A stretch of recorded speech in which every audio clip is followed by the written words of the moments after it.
ये बिल्कुल करें भाई, पैर मार रहे भाई। मखाना जो है मखाना क्या कर दिया मखाना को वर्ल्ड G20 समिट करके वर्ल्ड लेवल में फेमस कर दिया। ये चिराग उसने कर दिया। अरे भाई साहब रुक जाओ। लालू यादव के 15 साल के शासनकाल में 3948 लोगों की हत्या हुई, 2566 लोगों का अपहरण हुआ, 1390 लड़कियों के साथ बलात्कार हुआ। ये ऑफिशियल स्टेटमेंट्स हैं। तेजस्वी यादव चाहिए। 1.5 साल के लिए आया था, इतने सारे जॉब दे दिए। आज युवा सुनिए ना बिहार का ये दुर्भाग्य है कि राबड़ी देवी जैसी मुख्यमंत्री बिहार को मिली अंगूठा छाप। पीडीए का मतलब जो विपक्ष में समिति चलाते हैं वो परिवार डेवलपमेंट अथॉरिटी है। वो अपने परिवार के बारे में सोचते हैं। सर क्या कहेंगे आप, जिस तरीके से बिहार का चुनाव चल रहा है और राहुल गांधी ने नरेंद्र मोदी पर निशाना साधते हुए उनसे कई सवाल किए हैं। देखिए ऐसा है कि राहुल गांधी को न उनकी पार्टी लेती गंभीरता से, न ये देश लेता गंभीरता से। 140 करोड़ देश अगर गंभीरता से लेती तो लगातार तीसरी बार नहीं चुनाव हारते लोकसभा में। अभी विपक्ष में बैठ रहे हैं और अब तक उनका ट्रैक हिटा रहा है कि उन्होंने 52 चुनाव अब तक हार चुके हैं। तो राहुल गांधी की तो बात करिए मत। राहुल गांधी और नरेंद्र मोदी में इतना अंतर है कि एक आसमान होता है, एक जमीन होता है। उसका रीजन क्या है? रीजन ये है कि राहुल गांधी सोने के चम्मच में दूध लेके पैदा हुए हैं। उनको तो कुछ मालूम है नहीं क्या गरीबी होती है, क्या नीति होती है। और हमारे जो प्रधानमंत्री हैं वो गरीबी बचपन से देखे हैं। आपको मालूम होगा कि उनकी माँ बचपन में घर घर बर्तन मांजती थी। तो वो आदमी जानता है गरीबी कैसे हटाना है, गरीबी कैसे दूर करना है, क्या नहीं करना है। और जो सोने के चम्मच में पैदा लेके दूध हुए हैं वो क्या जाने गरीबी के बारे में। लेकिन क्या लगता है अभी बिहार में जिस तरीके से दौरे चल रहे हैं, सबसे प्रबल चेहरा आपको कौन लग रहा है? बिहार में जो दौरे चल रहे हैं स्पष्ट रूप से बीजेपी और जदयू की सरकार बनेगी। अब बीजेपी की ओर से मुख्यमंत्री बनेगा और न विजय सिन्हा बनेंगे और न वो जो सम्राट चौधरी बनेंगे। ये हमेशा बीजेपी वालों की नीति रही है, योगी मोदी की नीति रही है।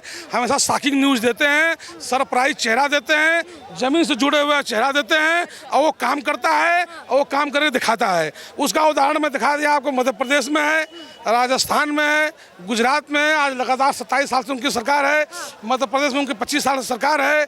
इसके बाद देखिए उड़ीसा में उन्होंने बनाया, सरप्राइज अरेंजमेंट दिया, छत्तीसगढ़ में दिया। तो सभी की तो बात कर दी, लेकिन अभी राहुल गांधी ने अभी कहा है थोड़ी देर पहले कि 2024 में जो महाराष्ट्र के इलेक्शन हुए थे उसमें मैच फिक्सिंग की तरह जो है उन्होंने, जहां लगता है ना बीजेपी को वो हार रही है तो वहाँ मैच फिक्सिंग की तरह जो है अपना पासा पलट देती है, वहाँ उसी तरीके से अपने वोट बदल। याद होगा, वो लोग को याद होगा बचपन में जब खेल होता था, कबड्डी हो या चुच्चू घोड़ा हो, कुछ भी हो, तो जैसे कुछ लोग खेलते थे तो कुछ बिगड़े लड़के भी होते हैं। वो जानते हैं कि हमको हारना है तो कोई न कोई बहाना मार के जो है खेल से बाहर होते थे। इसके बाद गुल्ली डाल के भाग जाते थे। वही हार राहुल गांधी का है।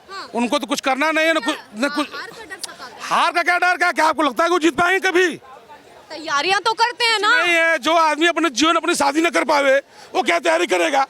हाँ, 50 साल का हो गया है, कांग्रेस को वंशज नहीं मिलने वाला, बड़ा हमको दुर्भाग्य लग रहा है। देश विदेश में जा रहा है, घूम रहा है, इधर उधर घूम रहा है, पता चला वहाँ कोई पैदावार हो गया, कल को हमारे देश पर अटैक कहेगा कि ये हमारा देश है। हमको तो बहुत डर लग रहा है राहुल गांधी से। बहुत जल्दी उनकी शादी करानी चाहिए, वरना कोई दुश्मन हमारे विदेश में पैदा कर देगा, कल एक साल वो हम ही धमकाएगा। ये मेरे बाप का देश है। यही लोग हैं जो विपक्षी है, ये कहते हैं कि लॉ एंड ऑर्डर बहुत ज़्यादा खराब है। अगर आप कंपैरिजन करें जब इनकी सरकार थी, लालू यादव की सरकार थी, और अब नीतीश की सरकार में, क्या डिफरेंस देखते हैं? लॉ एंड ऑर्डर को आप दो मुद्दे में परखा करिए। एक लॉ एंड ऑर्डर होता है कि एक गैंग चलता है, वो गैंग चलता है सड़क पे, मार्केट में, बंद करो दुकान है, तबाजारी तो एक करो। एक वो गुंडाई होती है, एक गुंडाई वो होती है कि किसी की पर्सनल दुश्मनी हो, उसमें आपने उसकी हत्या कर दिया। ये हर जगह होता है। तो आज भी बिहार में वही होता है, पर्सनल दुश्मनी, किसी की हत्या हो गई, किसी की डकैती हो गई। नहीं, आप उसको नहीं बदल पाएंगे ना। एक गैंग, आप गैंग को समाप्त कर, सरकार गैंग को समाप्त कर सकती है, लेकिन ये पर्सनल दुश्मनी को सरकार नहीं समाप्त कर सकती है। पर्सनल दुश्मनी को समाज समाप्त कर सकता है, शिक्षा के द्वारा कर सकता है। ज़्यादा लोग पढ़े लिखे रहेंगे तो इस सब चीज़ से दूर जाएंगे। वो सरकार नहीं दूर कर पाएगी। सरकार जो बड़े बड़े माफियाओं पे एक्शन ले सकती है वो दूर कर सकती है। अब आप में हमारे में झगड़ा है, मैं इनको आप ये कह रहे हैं क्या कि सरकार पढ़ लिख नहीं करवा सकती, लोगों को पढ़ा नहीं सिखा सकती? पढ़ा लिखा सकती है, हम नहीं कह रहे हैं। पढ़ा लिखाने की कोशिश भी कर रहे हैं, लेकिन अभी जो शिक्षा होना चाहिए अभी वो बिहार में नहीं है। अच्छा, यानी कि समय लगेगा। एक तरफ जैसे कभी यूपी और बिहार को कंपेयर किया जाता था कि गुंडागर्दी है, माफिया है, इस तरीके से, उस तरीके से अभी खत्म है कि नहीं है? नहीं, एकदम खत्म है।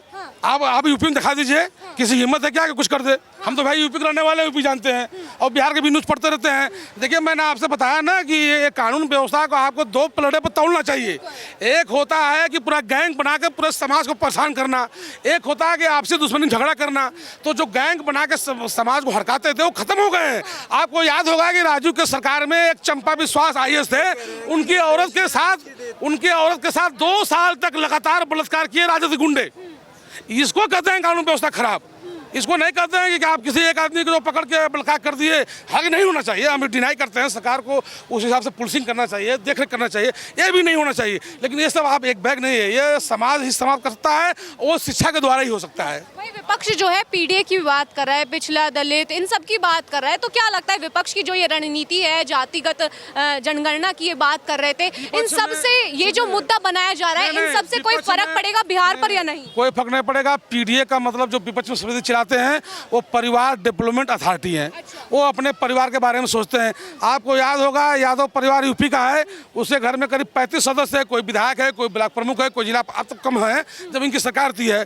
तो ये केवल अपने परिवार के बारे में सोचते हैं, क्या और कोई यादव नहीं होता है? मैं आजमगढ़ से आता हूँ, आजमगढ़ का सांसद धर्मेंद्र यादव हैं, वो मुलायम सिंह के अखिलेश के चचेरे भाई है। क्या आजमगढ़ में और यादव नहीं है? लेकिन ये गलत चीज़ है ना।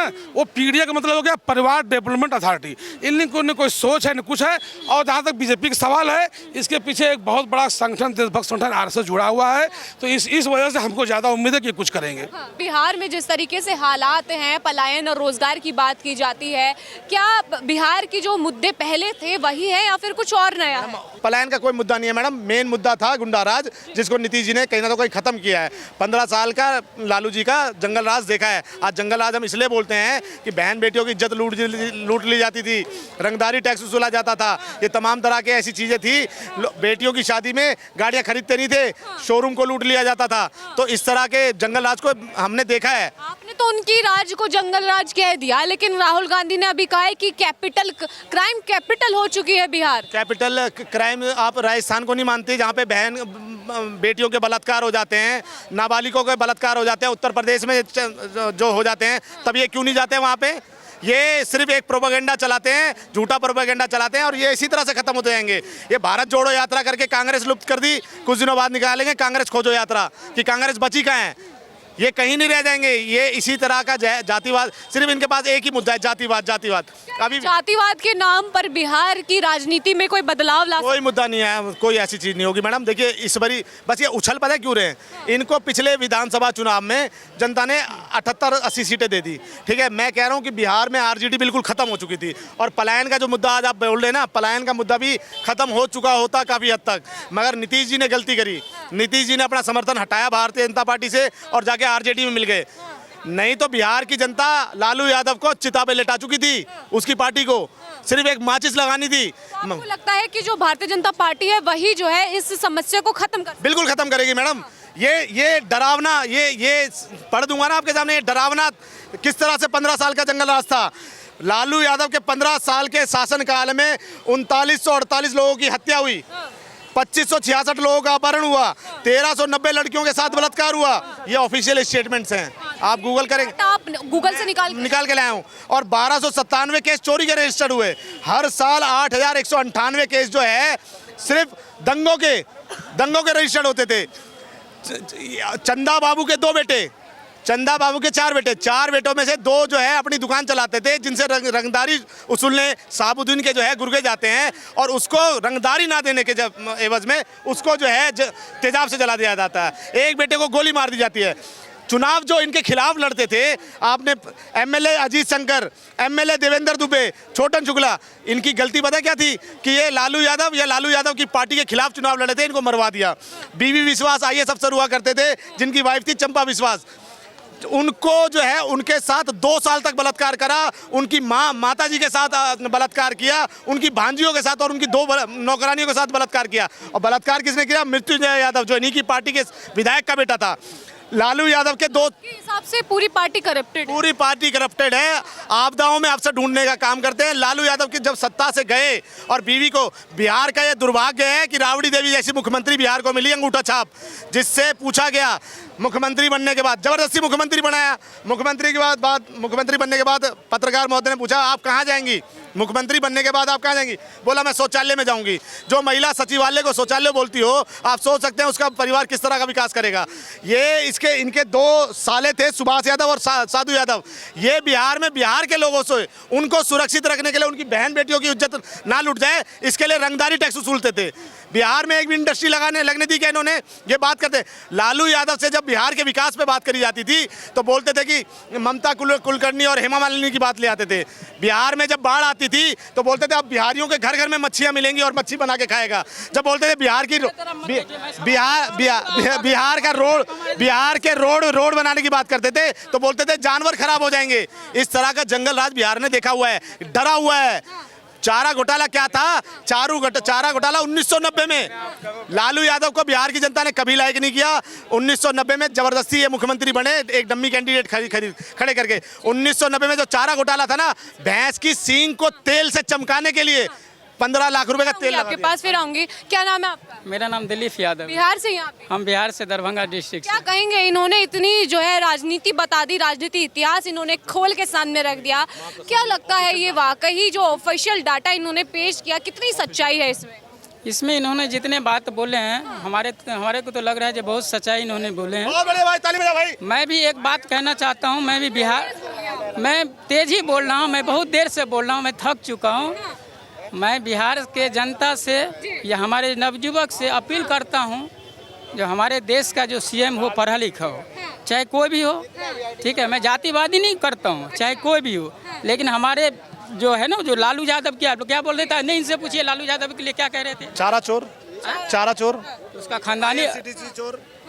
खानदानी चोर है। सुनिए मैं बताता हूँ, हमारे दादाजी डकैत रहेंगे तो उसका पोता क्या निकलेगा? या तो सबसे पढ़ा लिखा निकल जाएगा या तो सबसे बड़ा गुंडा निकल जाएगा। एक बात आपने अभी कही कि बिहार को कोई पढ़ा लिखा मुख्यमंत्री ही बिहार को संभाल सकता है। क्या लगता है बिहार, ये वर्ड आपके लिए क्यों ज़रूरी लगा? क्योंकि बिहार में कई सारे आईपीएस अफसर भी निकलते हैं, कई लोग मजदूरी भी करते हैं। क्या कारण है बिहार में इतनी डेवलपमेंट नहीं हो पाई है? रोजगार की क्यों ज़रूरत है?